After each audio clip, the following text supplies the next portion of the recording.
นี่ฮัลโหลสวัสดีตอนเย็นอุ้ยสวยจังเลย คือตอนนี้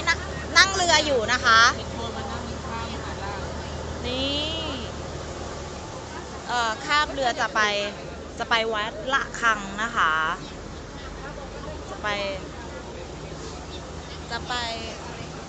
ปวัดละคังนะคะ มันก็จะมืดนิดนะคะ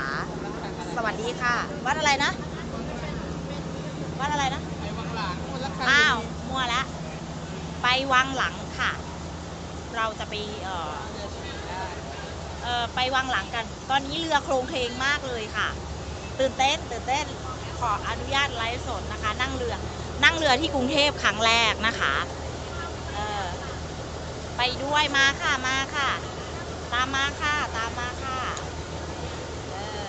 เราจะไปวังหลังกันนะคะอันนั้นอะไรอ่ะท่ามหาราชนี่มากับฝนนะคะเที่ยว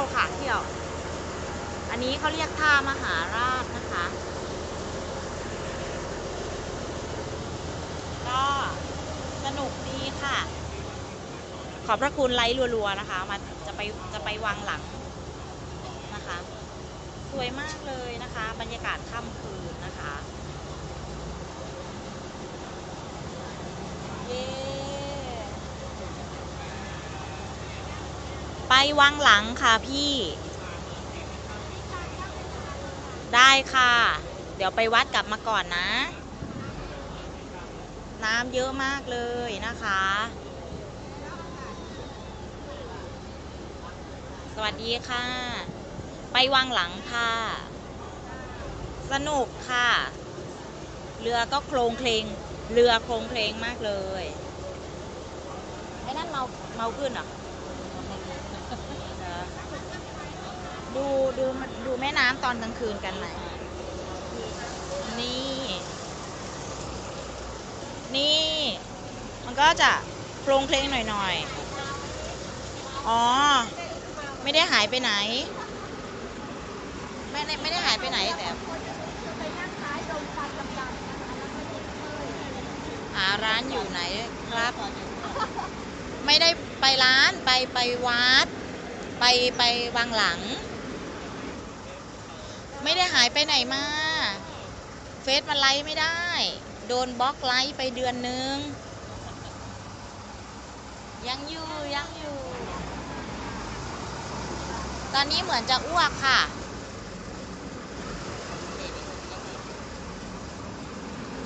คือโครงเคลงมากเลยไหนไกลๆโอ้โหสายตาดีเกินอ๋อนู่นเหรอสะพานแขวนนู่นเหรอใช่ปะตื่นเต้นค่ะตื่นเต้นพระราม8ร้านสะพานพระราม8อันนั้นพระราม8สนุกดีค่ะ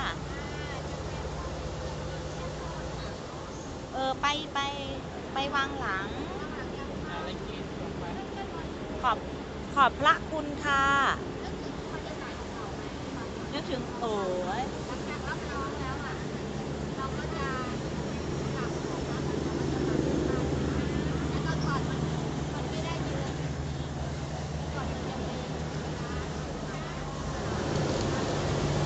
เทียบท่าแล้วเราจะลงแล้วค่ะ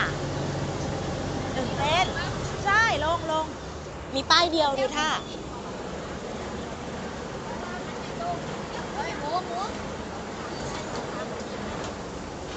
เว้ยคือตื่นเต้นอ่ะมันจะกระแทกกระโดดอ้ายสนุกโอ้ยเวียนมาค่ะเดี๋ยวเที่ยวเผื่อโอ้ยคือแบบโครงเคลงมากๆเลยนะคะโอ้โหไม่สวยเลยอ่ะเนี่ยอยู่กาวขยะเต็มเลยคือน้องดาวเมาเรือค่ะไปไหนต่อไกด์นำทางเลยพี่นำทางหาตาลก่อนค่ะเพื่อนเรา อ๋อหาคุณตาลก่อนนะคะ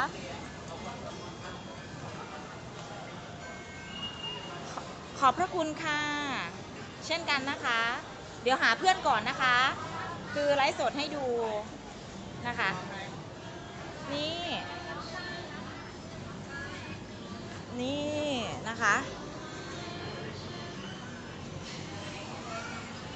นี่ค่ะ มาเที่ยว อ๋อ ไปโรงพยาบาลศิริราชก็ไปทางนี้